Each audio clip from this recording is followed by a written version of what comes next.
Howdy. How do you niche your business without feeling trapped or boxed in? If that's how you feel about it, then that's certainly how I felt about it over the years. And I want to share my personal experiences of doing this myself and taking myself through these travels. And also, we've got quite a bit of experience. Elaine and I, we've helped hundreds of people. Hundreds. I can't count very well. I'd have to go back through a lot of documentation to figure out how many hundreds. We've helped a lot of people find their niche as well. So I've got a decent personal compass on potentially some ideas or some insights that might be able to help you if you're trying to figure this stuff out right now.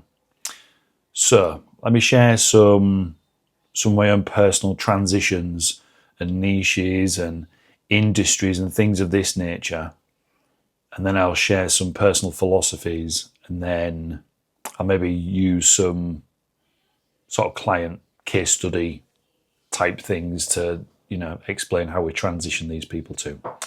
So what have I done? I've done a lot of things. I've talked about in previous videos how I spent a lot of years sort of doing. I was selling in retail. You would class it as retail because I was working inside the family business, inside of the shops that we had. It wasn't until I moved on to have my own businesses once I'd left the Royal Air Force, where first proper business, I guess, was the medical supplies company. Now that particular niche, medical supplies, but specifically it was disposable medical supplies. And we would go into industry-specific use cases for those medical supplies. So for example, very large gauge syringes. So we would go to like an industrial company, and they would have like hydraulic machines, and they would need to put particular lubricants into their industrial machines, and they would need a way to inject into certain components. So we would supply them. Sometimes supplied for farm uses as well. Like a turkey farm was one of our customers. And we would supply them with very tiny, small gauge needles to put onto the end of the inoculation guns that they had. And again, very specific use cases, but completely different to obviously the industrial use to get lubricants, into machines. Was there a niche? Yes, it was medical supplies. But was it a particular type of business? No. So again, and that was a financially successful business. It wasn't something I was deeply passionate about, which I'll get onto later. However, there was a niche there. It was broad enough to fit into a lot of different types of businesses, but still niche enough for there to be very low competition. So sometimes you have to think outside the box a little bit. I would not suggest starting up a business that you don't have at least some personal passion towards. If it's just purely to make money, and when you wake up every day and just think, I have to box a load of needles and syringes up. Is that fun? Probably not.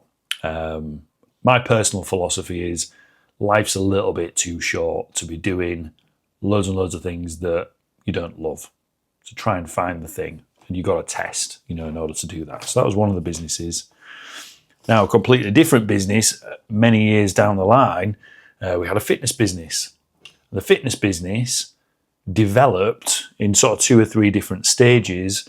The first stage of the fitness business, it was like help everybody and anybody. Anybody that, wanted to maybe lose some weight, feel more energized, move their body, take better care of themselves, or come into a different environment of where, I was not long out of the military, and I took a bit of a hard line, with people, and people really enjoyed that. They really thrived on the sort of the no bullshit attitude of you get this done or else. And a lot of people do, because a lot of people need that sort of harder voice when it comes to their health and fitness and staying accountable. It's worked for a long time, and it always will, in my opinion. And then as we developed and we gained more customers, we realized there was a particular pocket of people that were more committed. They didn't just hang out at the back of the class and just chit chat. They wanted to be in at the front. They wanted to make sure they were doing all of the repetitions. They weren't cheating themselves, and they weren't cheating the environment. And we figured that was more of a particular type of woman. And it was usually the ladies that, in their own words, felt like they needed and wanted, to lose a little bit more weight than those that were just there to maintain, or they were just there for a little bit more of a social gathering. So that became a more narrow niche for us. We tended to attract more women anyway, just because of the kind of workouts and the kind of environment that we had. And then, so within women, it then became a very particular kind of woman, and that's what we then advertised. Was that the right thing to do? At the time, yeah, it absolutely was, because that's where the demand was, and that's what we were being asked for more than anything else. And what I learned during that process was it was in demand, and we were being asked for it because they saw something inside of me that I could give them, that I could deliver. And I think that's like a little ding, should be a little ding light bulb moment for you if you've not quite clicked onto why you're being asked for a certain thing more frequently, whether that's just in life because you're currently maybe employed, or whether you've got a particular business and there's demand around something more so than another thing. And I was like, okay. So why is this? And I delved really deep into the ins and outs and whys, and did a ton of market research on these people and a bunch more people that were related inside of that same sort of niche pocket. And I realized really quickly it was because of my personal stories, because of the way that I communicated, the way that I held space for them and their problems and their challenges and their issues, and then ultimately how we solved those problems as well. I had personal resonation with a lot of their stories, and for me, not uniquely in the entirety of the world, but for me and my own experience, I got brought up in an environment with, around more women, and got, like my mum, my nan, etc. I didn't have a great deal of male influence growing up, so I could communicate a lot smoother and a lot easier, with women, and listening to their problems and their challenges was like, okay, this is easy. This is like a language that's kind of been locked up in a part of my mind. Here you go. Here's the solution to all these challenges that you've got. So listening intently to, your past experiences, things that you might not realize you're good at right now, gives you some pathways into where a niche could be hiding and could be lurking. Let me give you a third one now. So again, I don't want to go into a whole bunch of like rich tangents and telling you about my life story in this particular video. I have done, other examples in other videos if you were to take a look through the channel. But my experience is accrued across so many different industries, both employed as a contractor and, our own entities, of businesses as well. And upon, having the fitness business for a certain period of time, again, a sharp realization was these things that I'm helping these women with, this is stuff that actually relates to business. I've got a lot of business experience, a lot of knowledge that I could share. Certainly better than what most people go to university to learn. I learned the other day that a friend had shared that one of their friends had said, well, I just finished university, and I went to sort of thank the professor and, give him some props for the things they'd learned. It had not been like, life-changing, but it had been pretty useful. And he sort of said that to the professor, I'm really curious after I've now spent, however many months it's been, learning from you, what kind of businesses, have you had to know all this information? And the professor said, none. I've never had a business. I went to school, I went to university, and then I came back to university to teach business. Now, there are some things that maybe that's useful for, but in my opinion, you should probably teach things that you have real life experience with. I think you're sort of doing people dirty out of a really great and life-changing experience by just regurgitating from a book, because you picked a subject, because you had to pick a subject, and away you go. And I actually jokingly said the other night, we've had a friend stay with us for the last couple of nights. I said to him and Elaine, I said, I would take tenure. I'd take tenure as a business professor. I'd love that. I'd love to teach that stuff back, because I would integrate the components of how a business can only be as good as the people, and how if you focus on human performance and all of these sort of ties in together, amazing. I'd love to do that, because that's something I am deeply passionate about, and people will be able to pick up on that, and that would get better results, and that would turn these individuals and these groups of people that are looked after, I feel very certain it would turn them into great business leaders or great integrations of other people's businesses that could then lead from the inside out. You know what I mean? Sorry for the tangent. But back to subject. Niching. So then after, we had this realization around, we need to, zoom out again. We're focusing on fitness, and then the problems with these particular ladies, and we're really good at it. But you know what? Actually, what we're helping them with, and we're really great at business, why don't we help people do both of these things at the same time? So the niche became helping fitness professionals, helping fit pros, helping personal trainers, nutritionists, things of this nature. And that was our niche for quite a long time. What we didn't realize through that period, and it's only really coming to fruition and coming out to the forefront of the mind over these past couple of years properly, is that the whole time, whatever business we've had, it's always been an extension of us. It's always been an extension of us, like our actual experience, the things that we're currently learning and accruing knowledge about, the way we hold ourselves, our personal philosophies, things that we don't want to have anything to do with, the things that we've always had our hand in, all of those in one big mixing pot. All of those things all at once. So I think if I was to try and give you, some personal insight from my own experiences, me, us, as individuals and as a team, have definitely become our own best niche.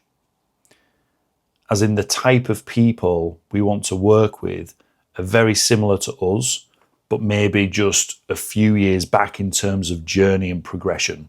That's it. Those people are just so much fun to work with because they see life through a similar lens. They're up against the same challenges, or at least in the same sphere, of challenges that we were. So we can sincerely, genuinely, and wholeheartedly, this is what we did.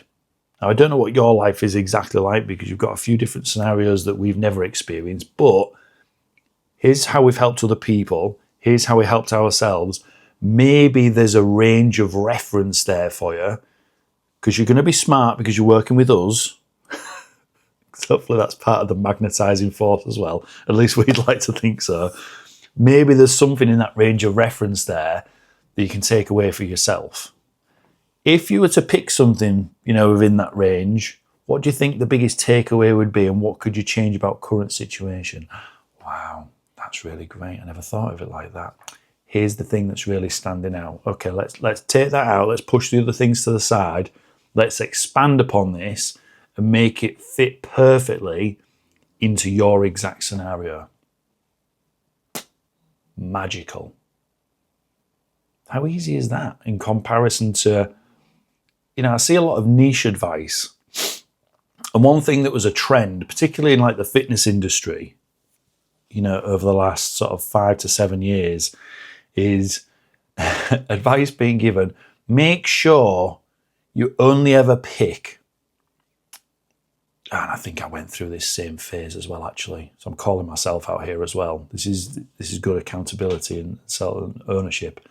Make sure you only pick people to work with that have a degree of monetary capability.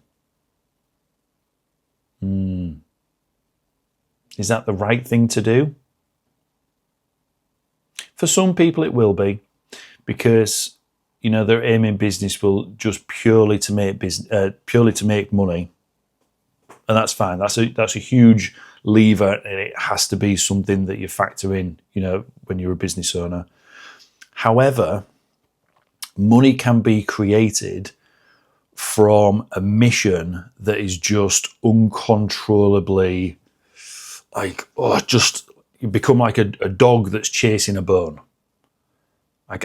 It's my personal mission to help this many of these types of people because I've been through that personally, or my relative went through that and I helped them, fix that problem.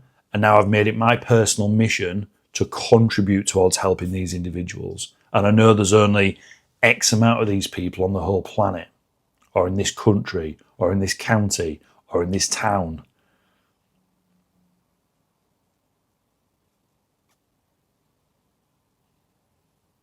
Niche shouldn't feel like a trap.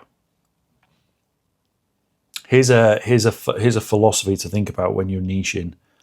Rather than it feeling like a trap, it should feel like something that you can continue to expand into, that can adapt to who you are, what you are capable of, so you can continue adding value into that particular pocket of people, businesses, communities, whatever it is that you specialize in doing. But spend some time, here would be a consideration for you, spend some time reflecting personally on what you actually have experience with. One of my bugbears, if I was to go off on another rich tangent, one of my bugbears is seeing, I was going to say younger guys and girls, but I think it can happen in all age groups, seeing people create niches where they've got nothing. Maybe they've only just helped a person or just themselves, but they've not got enough accrued knowledge or experience to really hit the mark. So they don't know what it's like if this person slips off or says this or does that or acts or behaves in a fucking certain way, or if a business, fluctuates in income or revenue for 3 to 6 months. They don't know what to do about it. So you have to sit with yourself and be really honest. Do I have the experience to do that? Yes. How much? How deep? Can you solve if this goes this way? You need to look at the variance of avenues that solving the problem for that particular customer could go down. Are you truly equipped?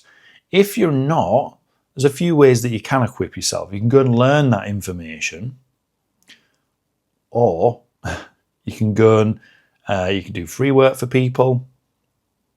I've heard that advice, but it's probably not my favourite bit of advice to give people. Or you can accrue it through different means and avenues where you still get paid. But try not to fall into a niche of where you don't, I've said wholeheartedly a couple of times, where you don't wholeheartedly have the tools to fix that problem for that person. Because number one, it'd be really hard to market yourself because you'll stink of deceit. You'll stink of desperation, as well. So don't do it to yourself would be, a bit of advice. Now, so we've looked at a little bit about the few niches that we've operated in, not all of them because the video would be too long. Some personal philosophies and some ideas for, how we can do this thing. I think the biggest takeaway that I would love you to have would be to look at all businesses. Now, if you're watching me, you're probably a coach, a consultant, an agency owner, something within that realm. If you're not and you've come from a different place, please let me know. But you can look at most businesses and see that business has a front man, a front woman, a pair of individuals that face the business. There's like personal branding, personal philosophy, vision and mission involved with what they do.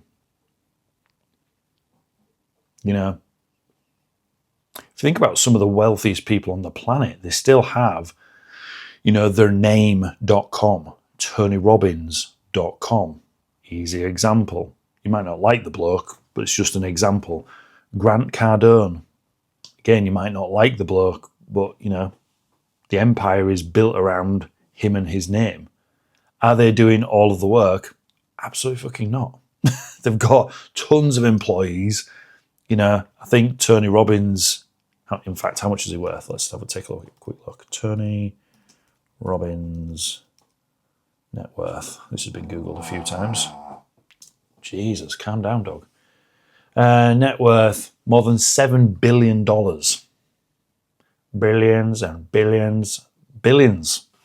Let's have a look at Grant Cardone as another example. That's become more of him and his wife, I believe, over the last 4 or 5 years. She was always there and doing stuff, but, they're representing more of a united front. Net worth.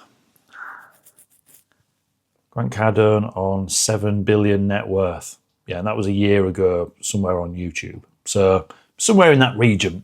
My point is, people talk about don't create a personal brand because you get locked in, when in actual fact, but in particular types of people that, we enjoy working with and we probably attract more of, they've got a superpower, they've got something untapped. And when they unbox it, it's an extension of them, it's an extension of their genius, the things that they have an unfair advantage around. What is it that you're great at? What do you have a ton of experience in? What is it that you could talk about and you would just be on childlike energy, for hours at a time, and you'd go to sleep, or you tried to go to sleep, but you're just so buzzing about the subject. And as soon as your eyes open on a morning, you just want to talk about that thing again. And you love helping people, solve those particular problems. Like what I'm doing here and now, and what you see me talking about in all my videos, and the type of work that we've done for the last 10 years, that's how I feel about our work. Genuinely. When we do the masterminds, where we bring all of our clients in from all over the world and we spend days with them, and they sleep in the barn that we've got. So we accommodate them, my wife feeds them, and we do amazing business work together, and we work on personal development. We love it. We look forward to those times in the year so much. Done it for years. And I don't believe for a second that I'm the only person, or we're the only people that get that feeling from the work that they do. Because we're not. You can replicate that. But what is it that you love doing so you can do more of it, get paid to do it, help people solve a fucking bunch of problems? That would be my encouragement for you today, to really think about, rather than it being, like in the fitness industry, I help this particular person, solve this, but LinkedIn was hunted, for a while. I help busy professionals lose weight without, changing a thing in their diet within 90 days. Oh, boring. Why is it busy professionals, dude? Is that really what you're passionate about? Do you want to help busy professionals lose weight? If it is, and you are like, oh, you are more pumped up, than a couple on a Valentine's date, to help those people, boom. I'm going to smack your ass and send you into the game. Let's go. But if it ain't, then you need a bit of self-assessment. Think about, what is it? What is it that I actually love to do? What could I do on repeat over and over and over again, never get tired of? And the quality of work would reflect, it would increase, because I would be so obsessed with wanting to get better and better and better, just spending so much time with these people and on that subject. What is that thing? That's your niche.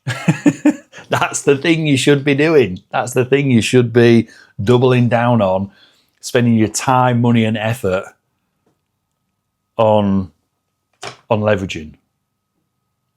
That's my personal belief, and this is what we've helped people with. Okay, we've helped people transition from doing one thing. Sometimes people come to us and they want to increase their client base with a particular business. And I'll sit there and I'll listen and I'll watch and I'll absorb how this person narrates about this particular business. And I'm like, got it, okay. And I'll sort of ask them, if you made some more money doing this, do you think you'd be more excited? Oh, I don't know. I don't know how I would feel about that. Please don't bark, girls.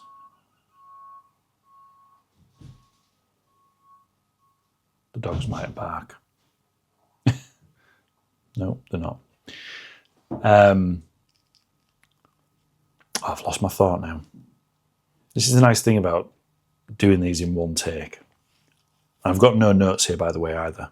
Another thing that I'm sticking to with my videos. And I've done this for a long time as well. All of my live videos that I've done on Facebook and other platforms for years, never made any notes. I've just hit live and then started talking.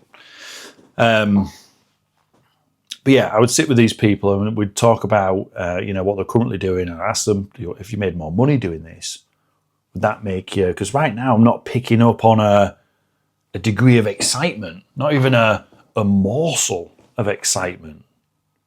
And they're like, well, yeah, maybe. I'm like, is this really what you want to do? Because from what you've shared with me, I've got a couple of ideas. Because there's some moments when you were talking of where I saw your eyes widen and you started breathing a bit heavier and talking a bit faster like an excited kid in a sweet shop. And they're like, really? I'm like, yeah. Do you want me to tell you what you said? Yeah, tell me. And I tell them, they go, I've been sat on that idea for a few years and wondering whether I could do it. I'm like, well, now's the time. Because guess what? It's hard to not buy into something or someone of when they've just got that natural spark and that natural energy about what they do. It's very challenging. It's infectious. Like when you see someone laughing so hard and so joyously, it is infectious. And you can't help but almost join along, and join in with that laughter. And it's the same thing when we're trying to solve solutions and problems. If people have gotten into a certain thing or a certain niche because there's a story behind it, and then there's just this infectious energy, how much easier does that make it to market? You know, people try so hard to market something that they're not in love with. So hard. It breaks my heart. Truly does break my heart. Because just try for years and years and years. And they're just like, why is nothing sticking? Why is nothing working? Why is nothing bringing the people? I'm like, well, you kind of look like you're not having fun with it. You kind of look like someone's holding a gun to your head and forcing you to do it, rather than this being the thing that you wake up wanting to do, and you just magnetize those people to you because of those reasons and more. Something to think about. So yeah, we've had a bunch of people over the years where they've come in with one idea, and then 6-12 months later, they're in something completely different. Completely different. And that's a good thing, because now they're doing the thing that they actually wanted to be doing, but there was just a lot of fear around, can I niche that way? Can I do this transition? What are people going to think? Who cares? Do it, love. Anyway, this has become 31 minutes of me sharing personal insights around how to niche and my own personal philosophies. If this has been useful, giving you some insights and maybe giving you a bit of a kick up the bum, let me know in the comments. It sounds cheesy to ask, but if you've enjoyed this, don't forget to like the video. And if it's your first time here and you've not subscribed yet, subscribe, go check out my other videos, because there'll probably be some other things in there to give you some insights too. All right, I'll see you again.